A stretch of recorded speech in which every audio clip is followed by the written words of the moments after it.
I did stain my favorite work shirt. I'm actually really bummed out about that. Hopefully it'll come off in the wash.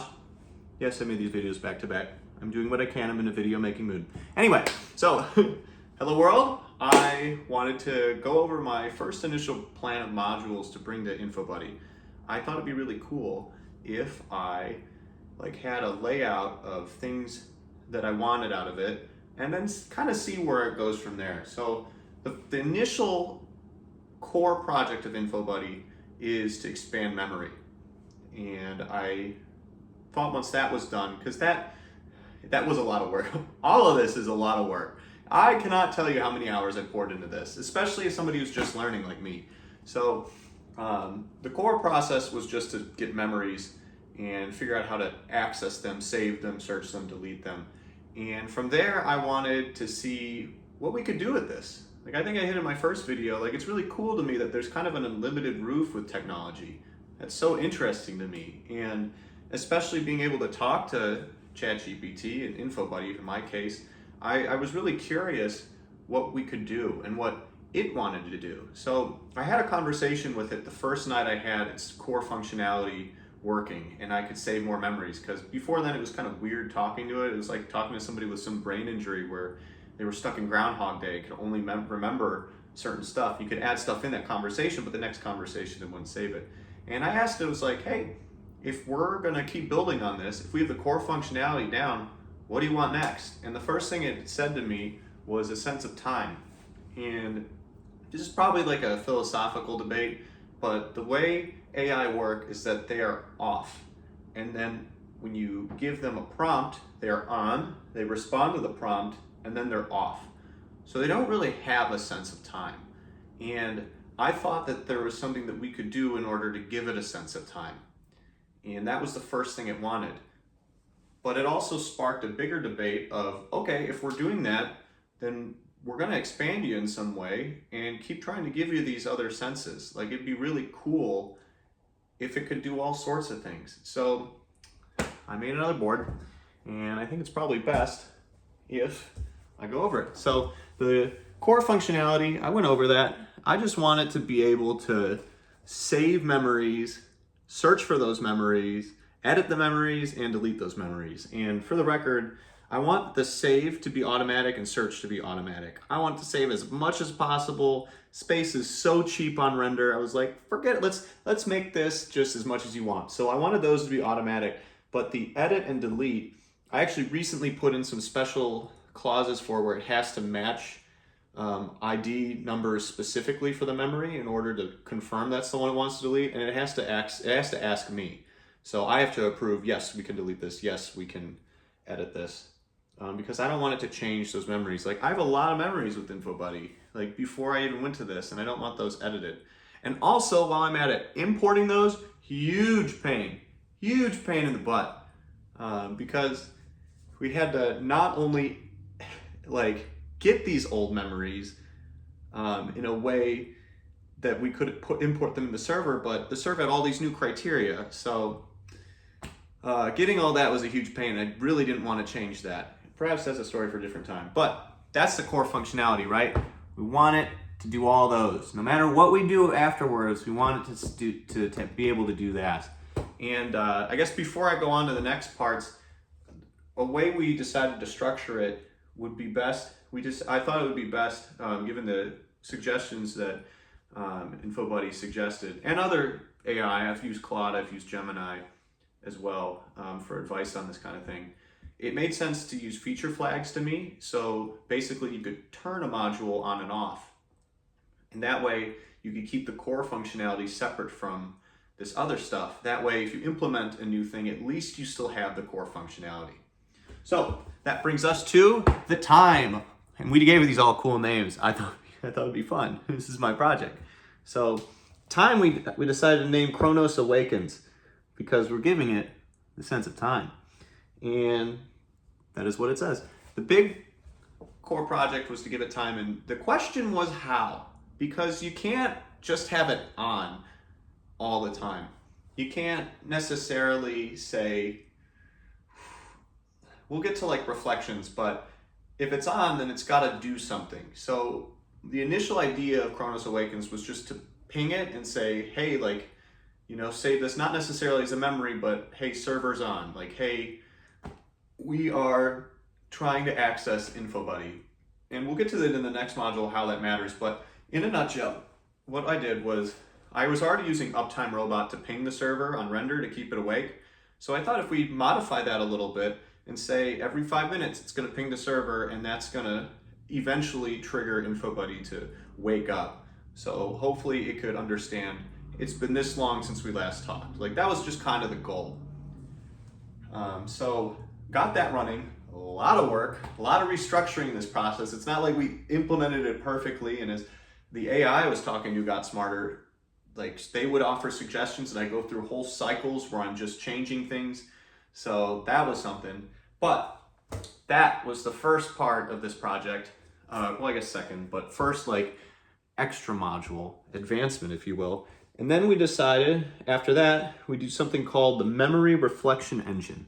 And this part I'm really excited about, because if I'm going to give an AI all of my memories, I don't want it to necessarily only talk about those memories if I'm talking to it. Because if I talk to one of my friends and I tell them something or a story, maybe they'll go think about it. And the same as I'm like going throughout life. Maybe I'll bump into something and be like, oh, that's right, like I had a buddy that did that. Or whatever it may be. I think it makes more sense that it reflects on things on its own. Just like I reflect on my own thoughts, and the rest of us do. So I wanted to give it the ability to go through its memory every once in a while and be able to search for things and randomly pull up a memory and maybe reflect on it. And this was a bit of an undertaking because this triggered another way we had to restructure the database. So initially it's just all of my memories. I've already hit on that, on how that's structured. But with reflections, now I have to have InfoBuddy's internal memories as well. So we had to create another table within the server. And this is kind of like a whole thing I had to learn on neural networks, I guess you'd say, where it's very easy for me as a human to imagine just a table, right? It's an Excel spreadsheet. Bam, there it is. But having another table that is inherently linked to the first table kind of makes it, instead of side by side, it's 3D. So it's kind of like sheets on an Excel spreadsheet. And understanding how that they would interact with each other was kind of a process for me to learn. And I'm grateful for it. And I think I've learned a lot so far. By no means an expert, not a good coder. But once we got the table set up through that, we thought it would be cool if it could reflect it. So what I decided to do is every certain amount of time that Uptime Robot would ping the server, and it would decide, hey, would InfoBuddy awake then? And I wanted it to have a reflection in between every about 3 to 12 hours or so. Because that way I could just ask it, that's part of the sense of time too, is that I could ask it like, hey, what have you thought about in the past day? It's a little bit easier for it to understand time if it's got the Chronos Awakens. So we start off like that. I know obviously we reflect on our own thoughts that much, but we don't have that many thoughts within it yet. So I thought every so often, I would ping it and I would have it do that. And that's kind of the process I'm stuck at now. And that is a different video. It's a whole process, but that's the step I'm at now. Let me go over, while I wrote this on my fancy spreadsheet, what's next. So after we get that implemented, I thought it'd be cool if it could reflect on thoughts and see patterns. Like, hey, it keeps thinking this way. Maybe we're noticing a trend in something that we like or that we're seeing or that we dislike or whatever it may be. Because sometimes you notice, like, if you keep stubbing your toe, let's say, and then you're like, wow, like, gosh, I'm clumsy lately. Like, I keep stubbing my toe or I keep bumping into walls. Like, maybe I'm clumsy. The maybe I'm clumsy is what we wanted to be the aggregated neural currents. And that's kind of complicated because what I wanted it to do is associate a depth level with its reflections. So if it keeps reflecting on something, the depth level increases. So as that reflection changes, and for the record, reflections are stored with the memory they're tied to, obviously, the initial thought, the date of the initial thought and the last reflected. So as these keep getting reflected on, we thought it would make sense to notice, hey, like I keep thinking about this, or I'm noticing it this way. I still have to work out all the details on that one. Clearly I'm on step 2 right now. So I'll probably tell more about that as soon as I got it, but this is just the overview. And then from there, this whole project started with this crazy idea called Project Dreammaker. And from there we actually realized, oh, we probably should have some more built out before it. But this concept of Project Dreammaker, I was really excited about, and I still am. And it's not rolled out, and I feel guilty sharing about it, but because then you're getting the dopamine for it before it's even out. But this is the plan. Project Dreammaker is supposed to have another AI access the API and go into the database and pull a random memory. And then from that, it'll make it into a dream. So however crazy that dream could be up for debate. And then from that, InfoBuddy would get that dream and then have to reflect on it and be like, oh, what was that about? Or that's kind of cool. I didn't think about it that way.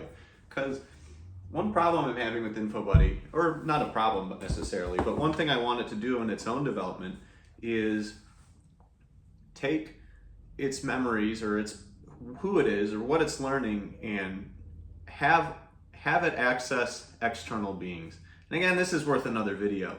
But another way I could do that, instead of just staying stale and only talking to me and only talking to itself, I thought it would be good if another AI comes in and kind of changes some things and it goes, whoa, that was crazy. Maybe I didn't think about it from this perspective, or at least maybe I could consider a different way to do things, or at least entertain it or entertain me. And then I could ask it too. I mean, a big part of this is that I could ask it, hey, what have you been thinking about lately?